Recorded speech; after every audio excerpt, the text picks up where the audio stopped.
Cultura Geral. Apoio Milton Campos, tradição e inovação para seguirmos no topo. Caixa de Assistência OAB Nova Lima. Caminho seguro para os advogados de Minas Gerais.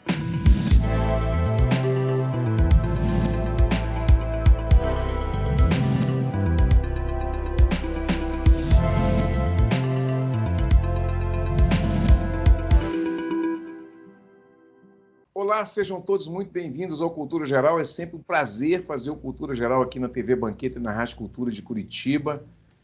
Hoje, com a pauta super especial de 7 anos de programa, 7 anos de Cultura Geral, a gente está comemorando, vamos comemorar até o final do ano, né, gente?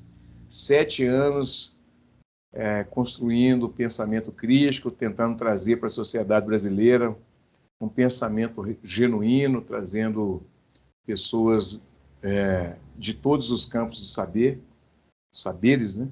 E é importantíssimo a gente tratar disso. Eu acho que a psicanálise e a psicologia tomam pelo menos 35% da pauta do programa. Eu nunca fiz esse cálculo, não, mas eu acho que, por influência, né, do meu grande amigo Fábio Belo, professor Fábio Belo, a gente tem uma pauta muito forte, constante aqui sobre psicologia e psicanálise, e acho que isso é muito importante para a gente entender até onde a gente pode ir como sociedade, como indivíduo, qual é os traumas e as coisas que a gente precisa reconstruir nas nossas vidas, né?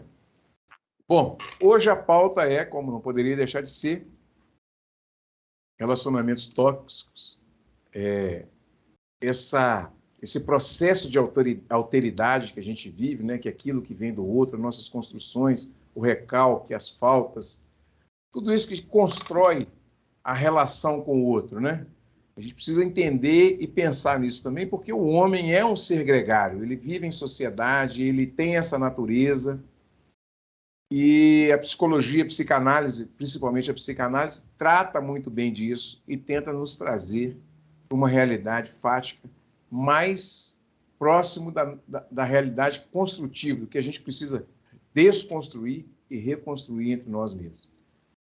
Para isso, a gente tem aqui a participação da Thaís, da doutora Thaís, psicanalista, psicóloga, amiga do Cultura Geral, que abriu esse espaço para a gente poder conversar sobre isso. E vocês estão vendo no fundinho também, essa conversa será 3.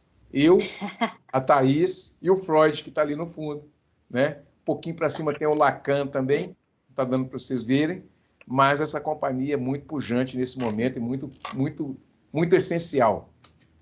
Thaís, seja muito bem-vinda, é um prazer te receber aqui nas terras das Alterosas, né, nas montanhas de Minas, e também nesse clima temperado que é Curitiba, né, para poder falar desse assunto que é tão importante para todos nós nos dias atuais, nessa sociedade que a gente vive, tanto líquida quanto também do desempenho.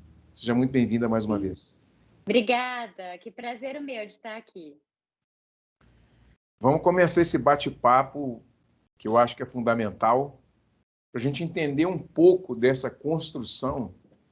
Eu lembro que em uma postagem sua, você fala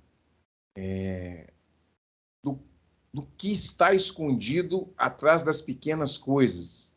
Por exemplo, uma toalha molhada em cima da cama, uma escova de dente fora do lugar, um sapato fora do lugar. Isso tudo traz uma raiva e é uma repetição. Se eu estiver errado, você pode me corrigir abertamente, mas traz uma raiva que a gente não entende de onde vem, que a gente não queria ter essa raiva, que depois traz um remorso, traz um arrependimento e depois traz uma série de coisas e que às vezes existe uma construção em cima dessas atitudes, desses atos. Quando a gente vai perceber, a gente amadurece e a gente vai perceber, são coisas que poderiam ter sido superadas com uma terapia, por exemplo, né? Entendendo, como a Maria Rita Kell fala muito bem, que não é que eu sofro e alguém tem culpa por isso, mas como eu participei, mesmo que inconscientemente, da construção do meu sofrimento. Sim. Dá uma aula para a gente sobre isso, por favor. Bem, eu vou começar dizendo que, como coloca Lacan, a gente é atravessado pela linguagem. Isso que você falou, Ederson, que uma toalha molhada em cima da cama nunca vai ser uma toalha, só uma toalha molhada em cima da cama. A gente fala que somos seres de linguagem porque tudo adquire um outro sentido quando tem um conhecimento muito particular para cada ser humano. Então, por exemplo, quando eu costumo citar esse exemplo, né, não sei se você já escutou também, quando a gente pensa em cadeira, cada um imagina um tipo de cadeira diferente, daquilo que tem como referência. Então, assim como, a toalha molhada em cima da cama, para alguns é um incômodo, para outros dizem respeito a outras questões, as coisas elas adquirem um outro sentido para cada um de nós. Então, isso das referências, então, do que é uma pessoa organizada, do que é uma pessoa que se preocupa com a casa, do que é um outro que é parceiro nos cuidados da casa ou não. Se isso faz desfeita com você, e você que tem que arrumar tudo, sempre é sobra para você. Então, você está vendo, para cada um existe um posicionamento subjetivo, Ederson. Então, para cada situação diante do outro, a gente se posiciona de uma maneira muito particular que tem a ver com toda a nossa pré-história. Então, um casal nunca são só dois ali. Tem toda a história do homem, toda a história da mulher, ou mesmo que são homoafetivos, enfim, para cada um que está ali, tem uma história que vem de gerações anteriores, que vem de pessoas anteriores aí para cada um. Então, a gente, quando né, topa estar com outro aí, vem um monte de coisa junto. A história junto, o que é a mãe para um, o que é o pai para o outro, o que é a história amorosa do casal, primeira referência de amor que cada um tem, e vem essa posição subjetiva de cada um. Então, isso que você falou das relações tóxicas, por exemplo, a gente pode pensar o seguinte, que para sempre que tiver um abusado, tem esse abusador e vice-versa, né? Tem a pessoa que abusa e tem um abusado, para que sustente, né, o lugar aí de atividade do outro. Então, se você não quer levar coice, por exemplo, você não vai passar atrás de um cavalo, né, sem o devido cuidado. Para que se leve um tapa, você tem que estar na frente de outra pessoa para que você seja cometido por isso. Isso a gente fala de posições subjetivas que a gente vai, digamos, encarnando com cada figura que a gente tem na vida. E as relações amorosas dizem um tanto disso. Dizem daquilo que a gente costuma se posicionar de jeitos que tem a ver com maneiras anteriores, que tem a ver com dinâmicas amorosas anteriores. E eu falo dinâmicas amorosas, basta pensar que é primeiro o lugar de amor que a gente tem, né? Com a nossa mãe, com o pai, com os amiguinhos, com quem cuidou. Então, são posições que a gente tem de demanda, de convocação do outro, para quem a gente convoca de determinadas formas, que muitas vezes nociva, muitas vezes tóxica. Então, esses exemplos que eu dou, às vezes, de que por trás de uma toalha molhada, por trás de brigas bobas, existem motivos complexos, porque cada um está atravessado pelas suas questões muito particulares ali. Quando a gente dá espaço para poder conseguir colocar em palavra, que os dois possam aí falar do que está sentindo, as coisas tornam, então, assim, dá a possibilidade de dar contorno, para que a toalha molhada seja só uma toalha molhada para o outro mesmo, para que aquilo não adquira um outro sentido muito mais profundo de uma encrenca, de uma discussão, que vai puxar coisa lá para trás e vai juntar tudo para se lavar a roupa suja. Quando a gente dá a palavra para aquilo com o outro, a gente dá contorno, a gente dá limite. Então, por exemplo, alguém que chega muito nervoso do seu dia de trabalho, estressado,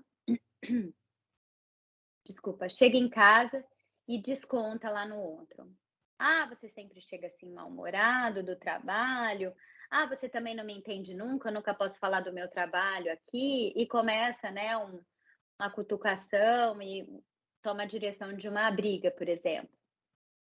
Se cada um puder também olhar para si mesmo e se cuidar, para tentar, por exemplo, pensar, muitas mulheres têm muita TPM, é uma coisa do corpo, e o corpo é um imperativo. Se ela puder pensar assim, nossa, eu tô mal-humorada, assim, você já fica de olho, já fica esperto, porque eu tô de TPM. olha, no meu trabalho eu tô tendo uns problemas complicados, tal, tô tendo que passar por uma mudança, então tô te avisando para você saber que eu tô muito sensível. A gente não está pedindo para também para que tudo seja, né, cuidadoso, porque a gente tem horas de escapar, de soltar, né, ser chato, e tal. Mas se colocar à disposição para dar palavra com o outro é uma saída para o negócio não enraizar no campo, numa coisa ruim ali, onde está sedimentada uma coisa que vai gerar mais atritos ainda, que vai trazer mais coisas de trás. A gente coloca a palavra para limitar. Então, olha, eu não gostei do jeito que você falou, fez eu me sentir tal, tal, tal jeito. Mas isso é possível, né, Ederson, quando cada um tem o cuidado de si. Pode olhar para si e pensar assim: olha, interessante, eu estou repetindo aqui a mesma coisa que eu fiz em outros momentos da minha vida. Ou por que será que eu estou me posicionando assim com ele? Por que será que eu estou tão reativa? O que está me levando a agir dessa forma? Por que o outro, agindo dessa forma tóxica comigo, eu ainda me coloco nessa situação? Eu ainda respondo quando convocada nesse lugar que é de grosseria. Então, o que eu estou apontando aqui é que são dinâmicas que se instauram, que a gente alimenta junto com o outro, né? Tem uma sustentação disso. E aí eu vou ter que aprofundar nesse assunto, né, Thaís? Porque tem recalque aí, tem falta, tem uma série de coisas que estão aí. Porque eu lembro que, e eu estou falando de experiência própria, eu acho que a ideia do programa é trazer essa originalidade, né? Então, não é um exemplo do outro, é o exemplo que eu, como apresentador, como produtor do programa, vivi ou vivo. Então, você tem, por exemplo, uma situação, por exemplo, que onde estão as faltas das pessoas, a minha e a do outro. E quando, por exemplo, você coloca uma grosseria, ou quando você coloca, por exemplo, uma toalha fora do lugar, o que isso representa? O que isso pode representar no seu inconsciente que aparece agora de disfarçar? Qual raiva é essa que pode aparecer disfarçada quando essas minudências acontecem? Sabe? Por exemplo, quando a pessoa arruma ali aquele motivo da briga, mas sem entender que aquilo ali é um motivo inconsciente de uma falta de afirmação que você não é aquele verdadeiro amor ali da situação originária, que seria o amor originário. Ah, tá. Tal. Como é que isso aparece assim? Nós sabemos que nessa questão, e aí para o público entender um pouco mais, que quando pensando como bebezinho, ele vai ser sempre apaixonado, né? Vai ter o amor, vamos dizer, entre aspas, platônico, e que depois reprime, e esse amor para o pai ou para a mãe vai aparecer em alguma forma no futuro, como um recalque, e ali pode aparecer com uma raiva ou como um teste se é o amor originário ou não, se é aquele amor originário que eu tinha, e mais uma vez eu estou perdendo. Não sei se eu estou fazendo entender, mas existe essa possibilidade esse amor idealizado, né, que as relações estão permeadas por ela, que tem um amor originário, depois você tem um amor idealizado, e o seu inconsciente, quando ele identifica traços do amor originário, idealiza aquele amor naquela pessoa, e depois você tem essas raivas constantemente, e inconscientemente, como disse a Maria Rita Kel, né? Como é que eu contribuí inconscientemente para o meu sofrimento? Que exatamente aí. Ou seja, inconscientemente, o seu inconsciente está falando, olha, esse não é o seu amor originário. E aí você não pode falar isso porque você não sabe. Então, assim, vai aparecer na toalha molhada, no chinelo, vai aparecer no travesseiro fora do lugar, vai aparecer numa coisa que você não fez. Está por aí, Thaís? Olha, eu vou te falar o que eu entendi do que você está colocando, Ederson. Acho que você está colocando aí, como eu estou entendendo, a questão da sua majestade bebê para a mãe. Perfeito. E de toda a simbiose daquela mãe que vai satisfazê-lo em tudo, até certo momento, né, que ela adivinha até o que ele está pensando, e aí tem até a fase em que a criança começa a se perceber aí, que a mãe não tem total, que ela não consegue alcançar tudo que se pensa, então a criança começa a mentir para a mãe, entendendo que ela não tem o alcance total. Mas é legal você ter falado isso, eu também costurei com outra questão, por exemplo, dos ciúmes.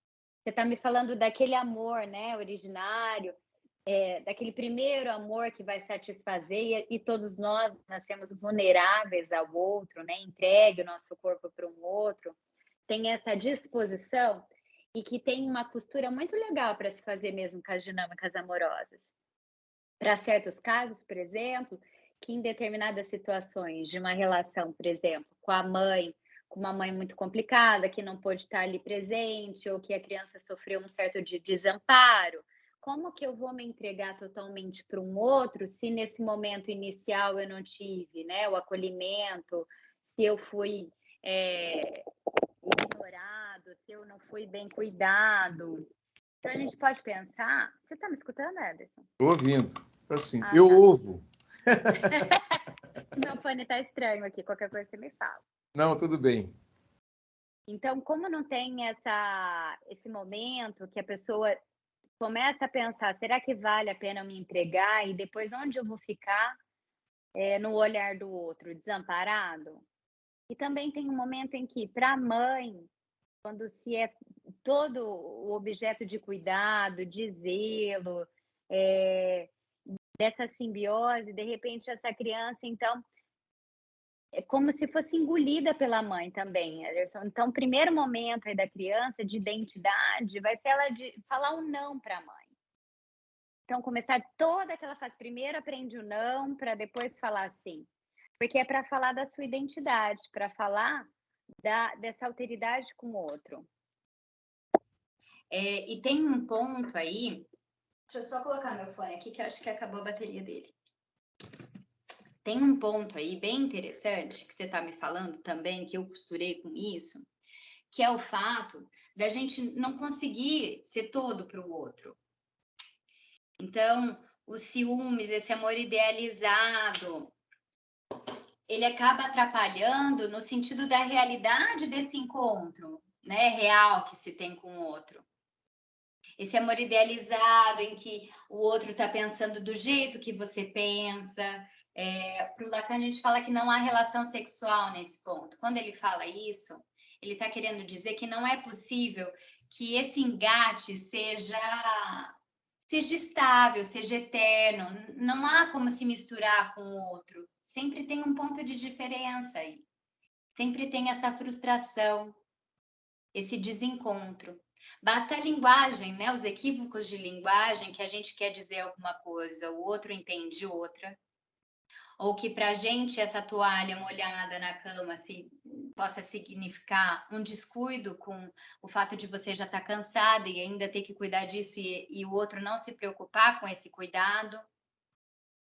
Então a gente está falando de vários equívocos, de vários desencontros, de várias situações que sim, remetem tudo que a gente tem das primeiras referências, dos primeiros momentos de vínculo amoroso com a nossa mãe, por exemplo, e de como isso vai se estabelecer. Então, como eu acabei falando anteriormente, a dinâmica amorosa, por exemplo, de uma pessoa que sofreu um abandono, um desamparo muito grande, vai ser diferente de muitas outras. Para ela se colocar como na entrega, ou mais reativa, ou se defendendo do amor, ou que faça, assim, que possa ser que faça vínculos muito rasos, né, sem profundidade, para justamente não ter um envolvimento de se jogar e de se entregar a ponto de ficar vulnerável para o outro.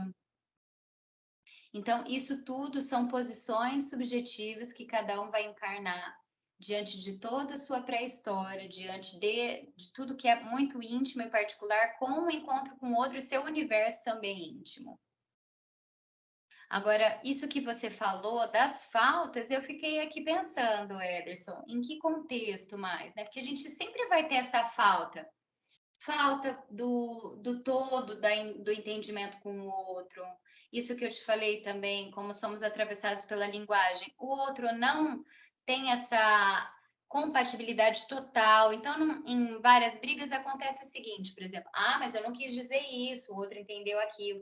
Ah, mas eu quero casar e você não está levando isso em consideração, quero uma cerimônia, você, né, não leva isso em consideração, como se fosse pouca coisa.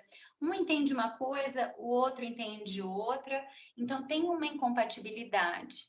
Agora, como faz, né, para a gente se entender com o outro? Isso vai ser da possibilidade da gente colocar mesmo em palavra, da gente poder se cuidar e entrar em contato com esse outro universo diferente da gente.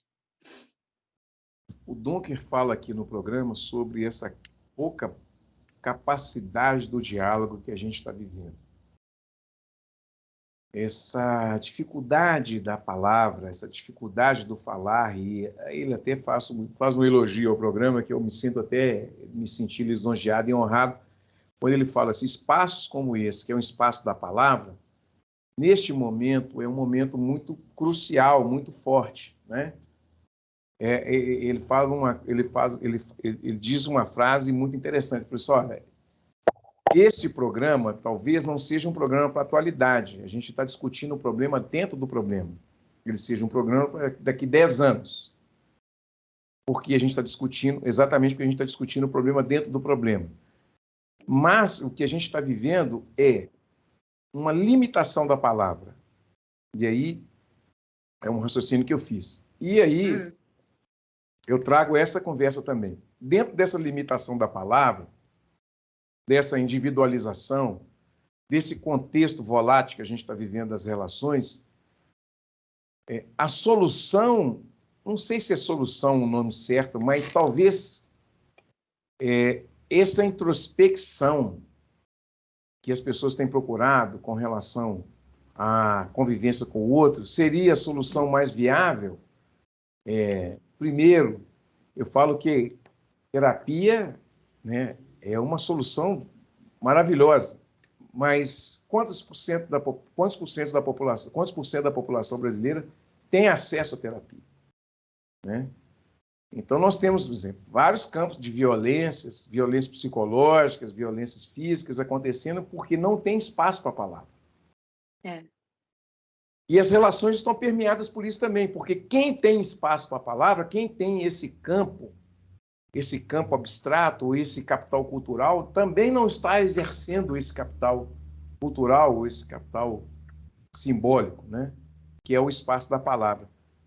Thaís, como é que a gente lida com isso? Porque a pandemia mostrou isso muito claramente, né? E quando todos nós tivemos que conviver entre a gente em um espaço menor, faltaram palavras e nós ficamos perdidos e tal. Como lidar com tudo isso? Eu sei que todos os dados mostram que aumentou muito. São duas coisas interessantes. Aumentou muito o nível de separação e aumentou também o número de casamentos, de pessoas morando juntas e tal. Aumentaram as duas coisas. Assim. Lidar, como é que a gente entende tudo isso? Assim? Não sei se isso já apareceu muito no laboratório e já dá para fazer uma correlação entre tudo isso, mas você tem muita falta e muito excesso ao mesmo tempo, né? Isso é uma metamorfose que a gente está vivendo?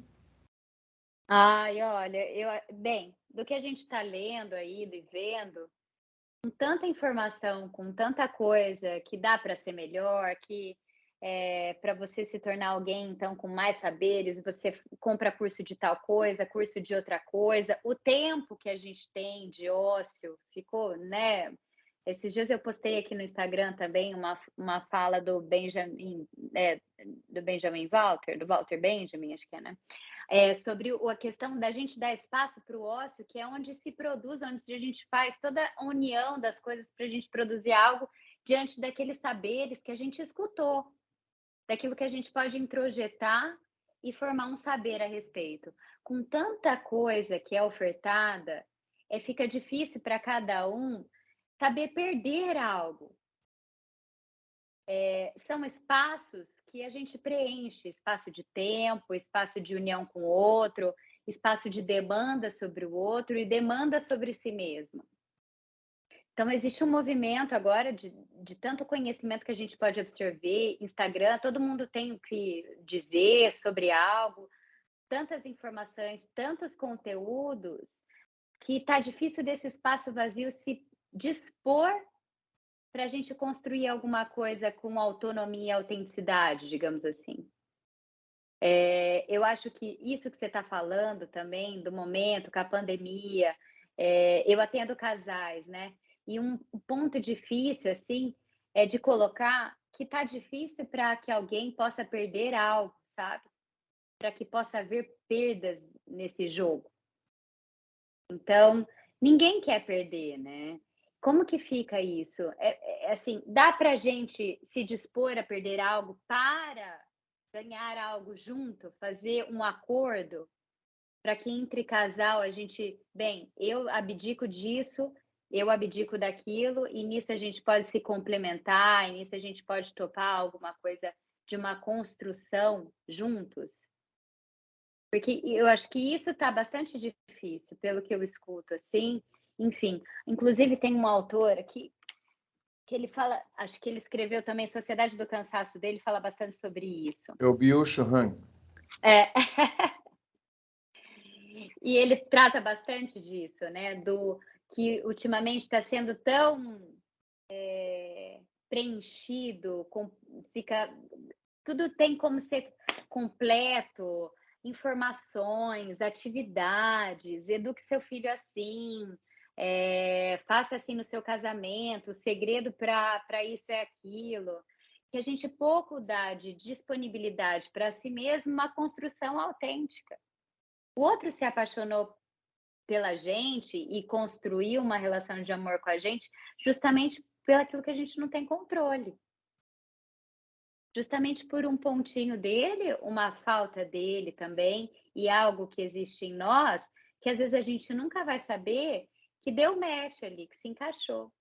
Então, ao mesmo tempo que essa pegada, né, de tantas informações, de tantos dizeres sobre como deve ser feito, o que acontece para cada um existe, as coisas que são simples e que são de extrema importância, elas se perdem, mas elas são imperativos.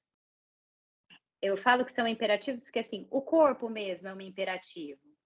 Se a gente for pensar que diante de todas as responsabilidades, eu vou dar um exemplo agora, né? De todas as responsabilidades que a gente tem durante o dia, de todas as preocupações, de como está o trabalho, de como está o financeiro, dos filhos, sei lá, se preocupações com a política, com a vida, tá.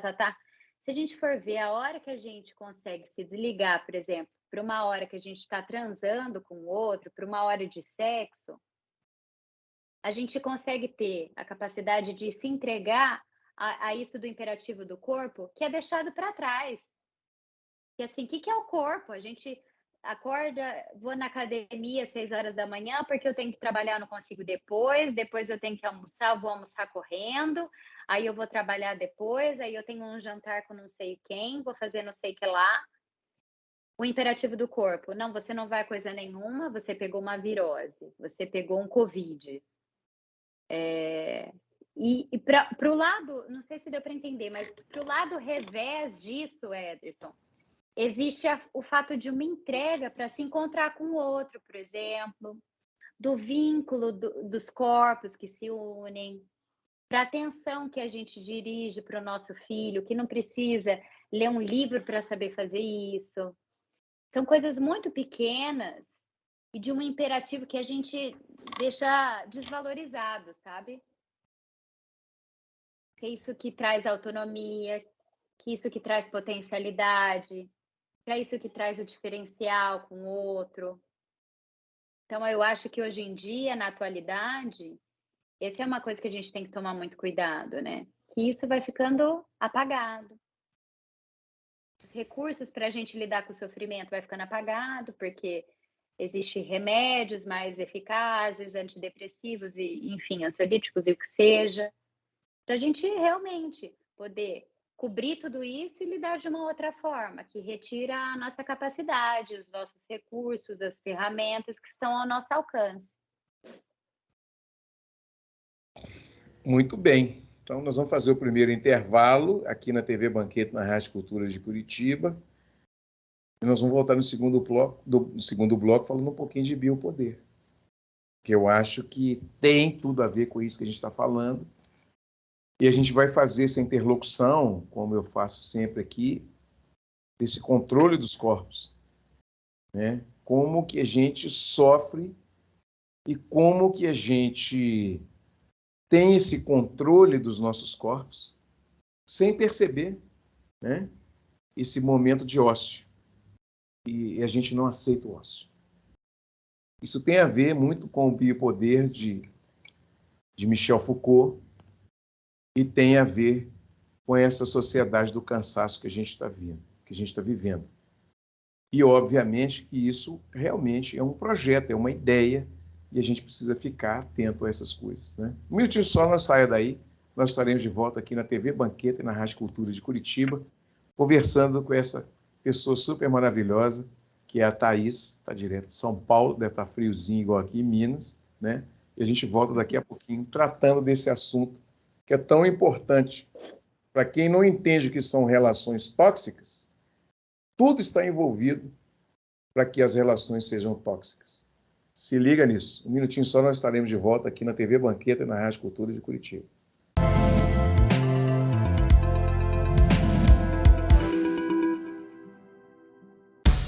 Ser Milton Campos é construir quase meio século de história e continuar construindo o aprendizado por meio de projetos modernos nos próximos anos. Prepare-se para o Law Village, um espaço para praticar, com simulações e aulas abertas, tudo em parceria com a Escola Brasileira de Direito. Além de estudar, aprender direito na prática. Isso é Milton Campos, além do que você conhece.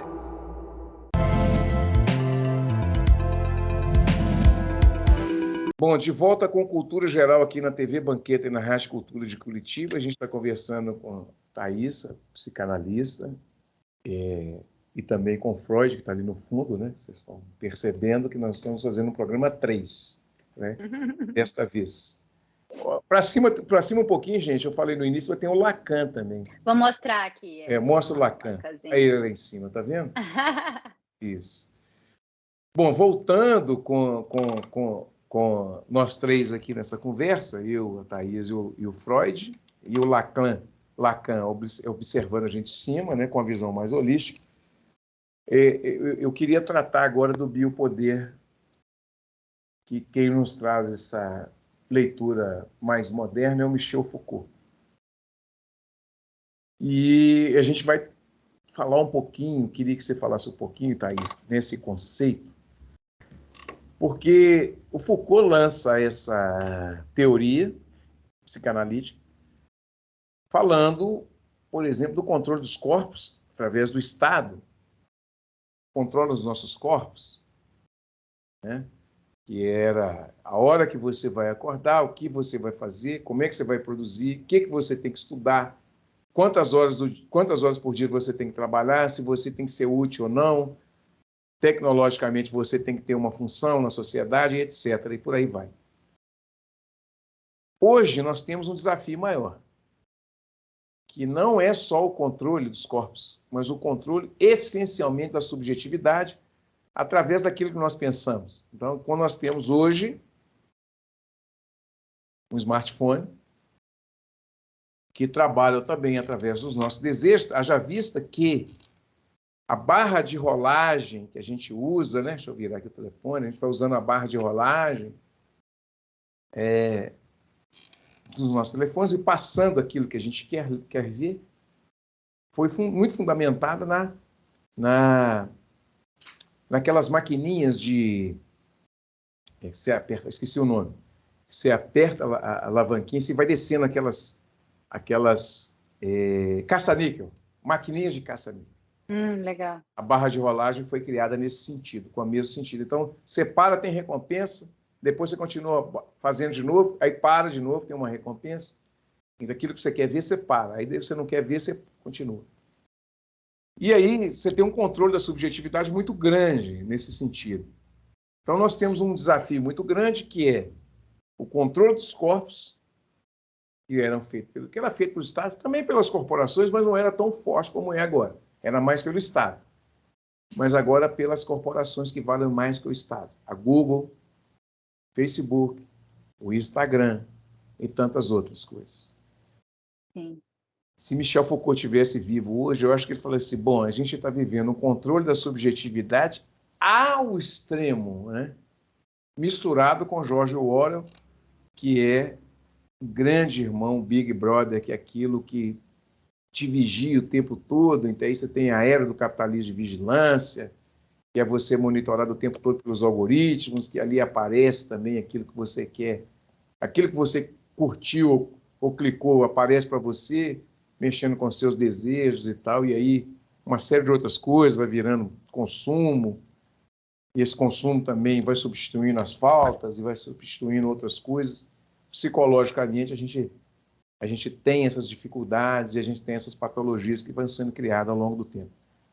Thaís, depois desse raciocínio todo, eu queria que você nos apresentasse alguma coisa que tivesse na clínica, que trouxesse esse tipo de pensamento, que trouxesse esse raciocínio, para que as pessoas entendam também um pouquinho do que a gente tem vivendo nessa pós-modernidade. Sabe o que primeiro me ocorreu agora? Foi pensar a discussão que tem em torno de se autorizar ou não uma criança ter seu aparelho, ter acesso ao TikTok, né? Que não deveria ser entregue, enfim, teve documentários falando, né, do tanto que pode ser nocivo para segurar a onda das crianças, tal.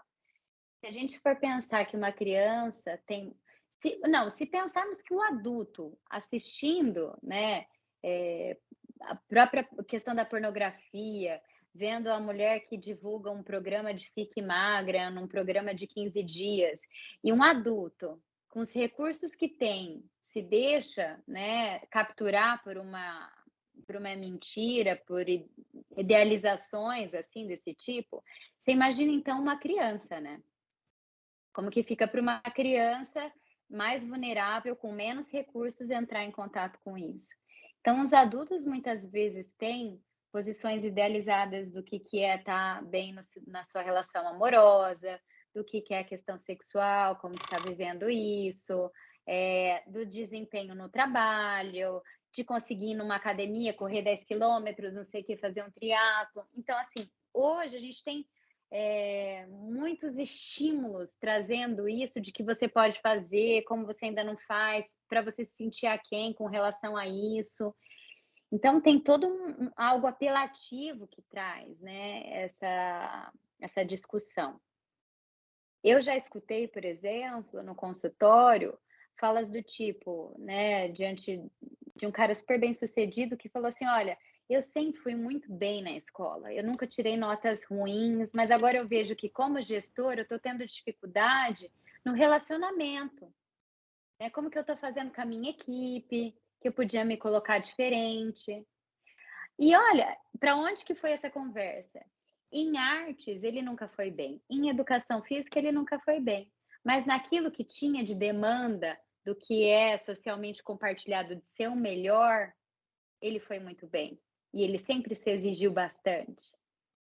Só que a questão dos vínculos, por exemplo, de fazer da inteligência emocional, a gente não vai aprender de fora para dentro, assim, dessa forma. A gente vai aprender isso diante dos buracos que fica, das faltas que ficam ali e de como você vai adquirir recurso para lidar com isso. Ou do que é interessante em você e para o outro de querer uma conexão, de querer, né, procurar no outro isso que te falta.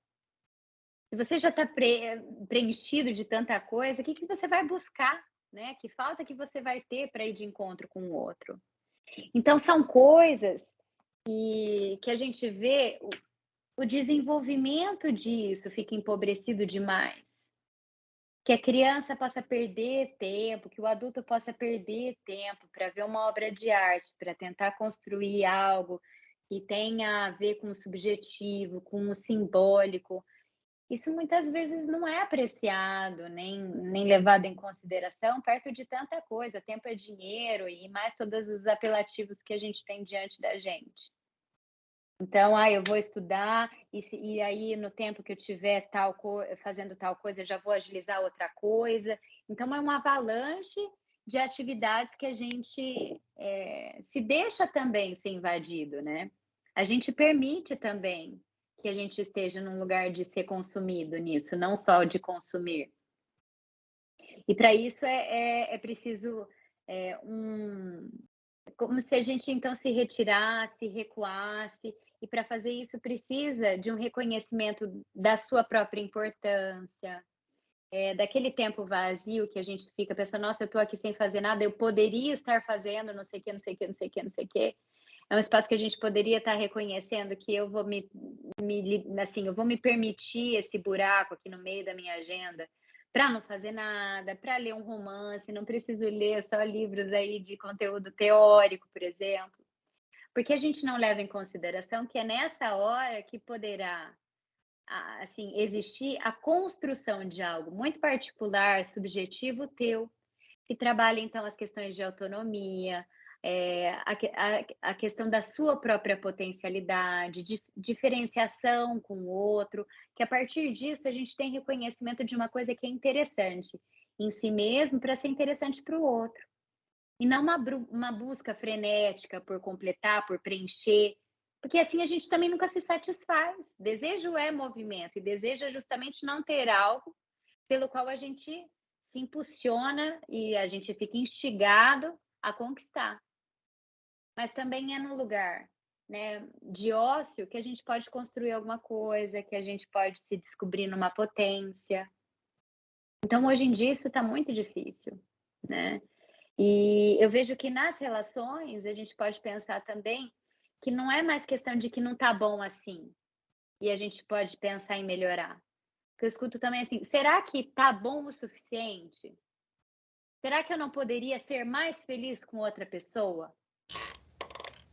Então isso também é um outro jeito, né, que está aparecendo de se pensar, que não é mais o cuidado daquilo que a gente se responsabiliza por construir junto. Mas é de pensar: "Será que eu não estou perdendo tempo? Será que eu não poderia estar com alguém melhor? Será que eu não sou merecedora de algo muito além disso que eu estou agora?". Então tudo isso são discursos que aparecem para a gente muito sedutores, e que dependendo da nossa vulnerabilidade, das nossas fragilidades, de onde está o nosso furo, a gente também compra essa ideia e faz engate, dinâmica com construções idealizadas do que é o amor, do que é a felicidade, do que é a satisfação. Isso leva num caminho muito infeliz, né, Ederson? É bem perigoso aí. Eu queria, antes de fazer esse segundo intervalo, segundo e último intervalo, perguntar como que o desejo está envolvido nisso. Porque a gente, nessa sua fala, é muito importante pensar que a gente tem, obviamente, um desejo que é voraz, né? E a gente tem vivido, nesses tempos, essa idealização de materialização da felicidade. Então, para eu ser feliz, eu tenho que ter isso, eu tenho que ter aquilo, eu tenho que ter... Principalmente com o advento das redes sociais, né? O relacionamento perfeito, essa comparação o tempo todo do que o outro está vivendo, eu me enxergando no outro, é uma coisa meio narcísica também.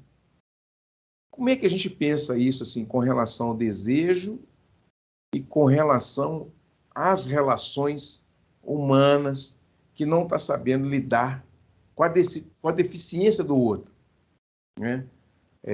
Essa metade da laranja que nunca vai existir, né? E a pessoa está sempre procurando ela. E agora pior, né? Porque ela está potencializada com a felicidade imediata.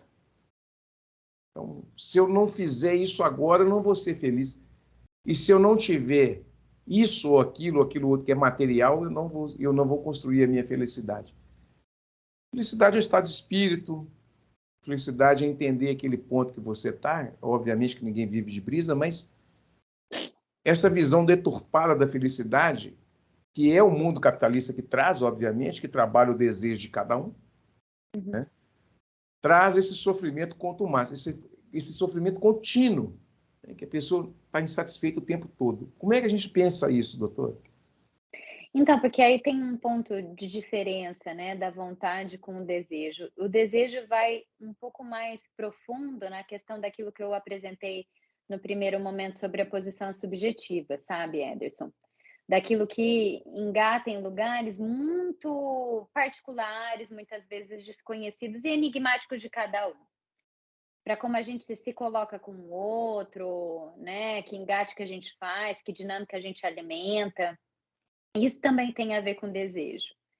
E assim, o desejo é algo que não satisfaz, né? Ele não se satisfaz, a gente tem uma busca por preencher algo aí que tem a ver com isso que eu te falei, de algo que tem a ver com a nossa posição subjetiva, de algo muito íntimo para cada um, mas que dá uma dinâmica, dá um jogo com certas coisas que me parece que por essa oferta como objeto de felicidade, isso que você chamou de materialização de coisas simbólicas aí do que é para cada um, eu acho que dependendo de como isso se apresenta, é como se, para mim, tá? Vem como se fosse um imã, né? Para aquilo que dá. Então, tem coisas que se juntam muito a questões para a maioria que compartilha da mesma ideia. Isso de ser aceito, por exemplo. Né, ter as curtidas das fotos do Instagram, por exemplo. É uma coisa muito compartilhada no íntimo de cada um. E que a tecnologia, o aplicativo, ele vem a calhar de dar esse engate no nosso desejo, de querer mais, de querer se reconhecer aí, validado nas curtidas, que o outro nos reconheça nesse lugar. Quando a gente pode recuar, que eu falo de um trabalho, né, que a gente possa ter um trabalho terapêutico, fazer análise, enfim, a gente vai questionar o que se está buscando aí. O que é interessante que você está tendo que olhar em determinadas pessoas, o reconhecimento disso que há em você. O tipo de pessoas dos grupos que você frequenta, o tipo de oferta que você faz no Instagram, o tipo das pessoas que você segue no Instagram, essas curtidas como são. Isso tudo diz, né, a respeito do lugar que você deseja estar, da posição subjetiva que você comparece, da dinâmica que você sustenta com os outros, né, que vai colocar você num lugar para se questionar o que eu estou buscando, por que eu estou seguindo esse tipo de gente, por que essas pessoas estão curtindo e para mim isso é tão importante, o que valida em mim, né, o reconhecimento dessas pessoas, o que eu estou gostando de olhar no olhar dessas pessoas. Isso tudo para a gente poder pensar um pouquinho sobre quem a gente é, se blindar, conseguir dar contorno, conseguir fazer relações que possam levar mais a gente de encontro com a satisfação por algo que existe dentro de nós do que algo que é só de uma invasão aí, de uma oferta de fora para dentro, né? Porque a felicidade você pode achar que você vai encontrar né, materializado em algum objeto aí. E assim esse desejo ainda vai se perdurar, vai se alimentar, tal. Mas o que será que você está querendo buscar aí, né, nesse objeto? O que está dizendo sobre você aquilo ali? Aonde que está te colocando em jogo? Isso é um ponto para se pensar, né, para ter cuidado, para saber um pouco mais da gente e das relações que a gente se mete a sustentar. Muito bem, deixa eu fazer um intervalo. Vou fazer o último intervalo aqui na TV Banquete, na Rádio Cultura de Curitiba. A gente está conversando com a Thaís, psicanalista, com essa conversa super, super gostosa, super importante, né? Para os dias atuais, obviamente, né? Mas que traz para a gente uma sensação de alívio quando a gente vê que nós não estamos sozinhos, né? Com todos os nossos questionamentos, né? Um minutinho só, não saia daí. Nós estaremos de volta aqui na TV Banquete, na Rádio Cultura de Curitiba, com a parte final dessa entrevista super bacana com a doutora Thaís. Não saia daí, um minutinho só.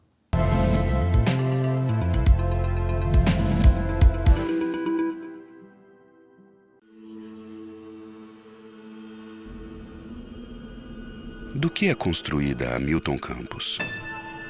Podem falar da tradição, dos nossos professores ou da nossa estrutura. Não estão errados. Mas uma coisa une todos esses motivos que nos dão orgulho de ser Milton Campos: a maneira que enxergamos o mundo. Além de alunos, educamos os profissionais do futuro. Por isso, além de ensinar, desenvolvemos em conjunto. E esse é um trabalho que vai muito além das salas de aula. Para isso, temos ao nosso lado parcerias além do comum, para colocar tudo isso em prática. Afinal, do alto temos uma visão privilegiada, mas precisamos caminhar até o topo todos os dias. Somos muito além de tradição. Somos Milton Campos, além do que você conhece. A CAP, Casa de Acolhida Padre Eustáquio, trabalha para que crianças, adolescentes e seus acompanhantes tenham amparo e estrutura durante a luta contra o câncer e doenças hematológicas até a sua cura. Com trabalho, empatia, compromisso e transparência, a CAP transforma necessidade em esperança. Faça a diferença na vida das crianças e adolescentes com câncer e doenças hematológicas. Faça parte desta história. Conheça pessoalmente o nosso trabalho. Apoio TV Banqueta.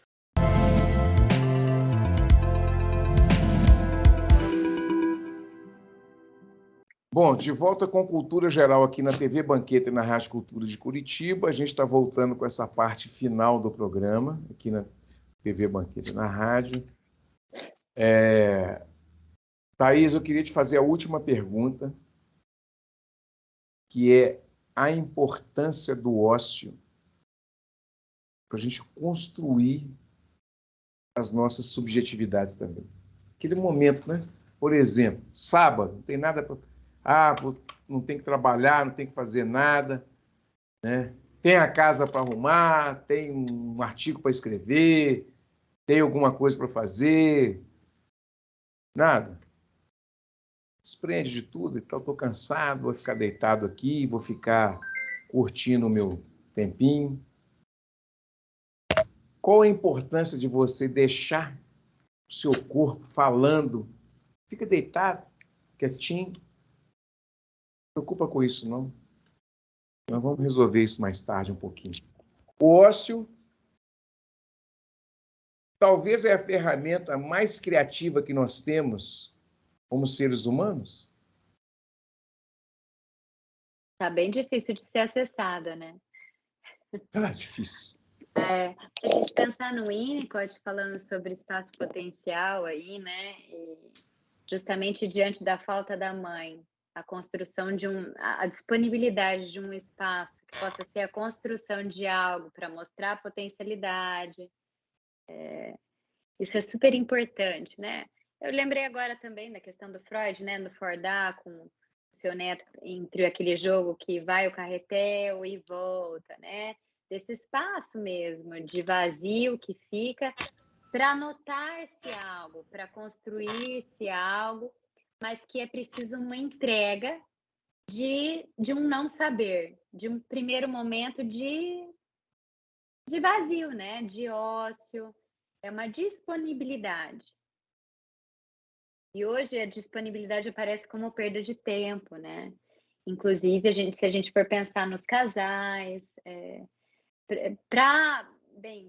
me veio também mais um exemplo, um casal que há pouco teve filhos, por exemplo, que vai sair para jantar e que está querendo se reconectar novamente.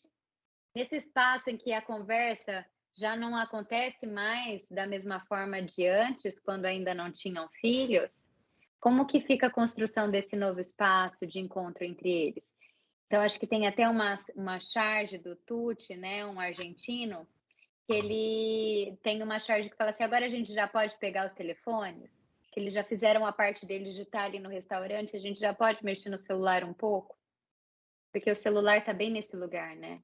Diante de um vazio, diante de um tempo, a gente pega o celular, já dá uma mexidinha, vai ficar ali sem fazer nada? Pega o celular, tá na sala de espera, pega o celular. Então, isso desse espaço de entrega, ele aparece como perda de tempo, como um espaço à toa, e a gente não dá atenção para essa entrega, para a construção de algo que está no nosso interior, assim, de uma descoberta, né? Para um espaço de, né, para descansar, para se entregar. Por isso que eu acho que são tempos difíceis para o amor, viu, Ederson? Porque o amor exige essa disponibilidade e vai pelo mesmo caminho, assim, de se entregar para o ócio. O amor exige uma disponibilidade da falta de controle, dessa porta que se abre, que está muitas vezes fechada, para não se magoar, é a mesma porta que se abre para um envolvimento amoroso, né? Para uma descoberta de si mesmo com o outro, no outro, e é disso. De não querer, assim, de não estar muito preocupado do que se vem em troca, para onde vai, o que vai acontecer, controlar aí, né, as situações. O sexo também é a mesma coisa, a capacidade da gente ter recursos para lidar com os conflitos, para lidar com o sofrimento. Eu acho que isso tudo é um caminho aí que a gente muitas vezes está muito contrário, né? Tá muito, para falar sobre isso, a gente vai quase contra a maré, né? A disposição da psicanálise, por exemplo, isso de pensar sobre si mesmo é um exercício que vai justamente contra esse imperativo do faça mais, seja mais feliz, você pode ser mais, assim como a gente está vendo aí. Tivemos uma participação especial aí, que é da Luquisha, tá lá atrás. Ô, Thaís, muito obrigado pela sua participação. Eu acho que assim, quando tem essas conversas que são fantásticas, né? Porque essa construção no outro, ela é muito importante, por exemplo. Agora usa-se muito o relacionamento tóxico, né? O que é a toxina, né? De um relacionamento, né? Ela é uma via de mão dupla. E a gente precisa entender tudo isso. Então, quando eu falo que nós discutiríamos um relacionamento tóxico, todo mundo se identifica. Mas a toxina sai de todos nós, porque a gente está intoxicado de um monte de coisa e a gente não percebe, que é chamado de controle da subjetividade. Uhum. Muito obrigado pela sua participação, viu? Eu fiquei muito, muito feliz e muito honrado com você aqui no Eu quem agradeço. No Cultura Geral. Eu acho que nós ganhamos muito, uma conversa muito gostosa e muito leve também a respeito dos nossos sofrimentos psíquicos, né? E subjetivos. Muito obrigado, viu? Obrigada a você, Ederson. É interessante, você falou da toxicidade de cada um, né? A gente tem essa polaridade que, assim, coloca em várias situações aí hoje em dia, e a gente, assim como a gente vê que reflete na política, em vários outros contextos aí para a gente pensar, mas que às vezes tem isso de achar que só existe o lado bom e só existe o lado ruim, né? Quem é abusado, quem é o abusador, né? Como existe uma coisa muito mais complexa aí, né? Muito mais profunda nisso tudo, para a gente colocar em questão, né? Para além das questões morais, para a gente colocar em questão, né? De si mesmo. Como disse o Dunker, eu não poderia deixar de falar aqui, vamos celebrar os espaços de fala, né? Eu acho que é a grande frase que fica desse campo da psicanálise é valorizar cada dia mais os espaços de fala que a gente tem. Mais uma vez, muito obrigado, viu, Thaís? Mais uma vez. Obrigada a você. Chegamos ao final agora de verdade com Cultura Geral. Ficamos por aqui. Voltaremos amanhã com mais um programa super especial como esse, aqui na TV Banqueta e na Rádio Cultura de Curitiba também. Um beijo no coração de todos e até amanhã.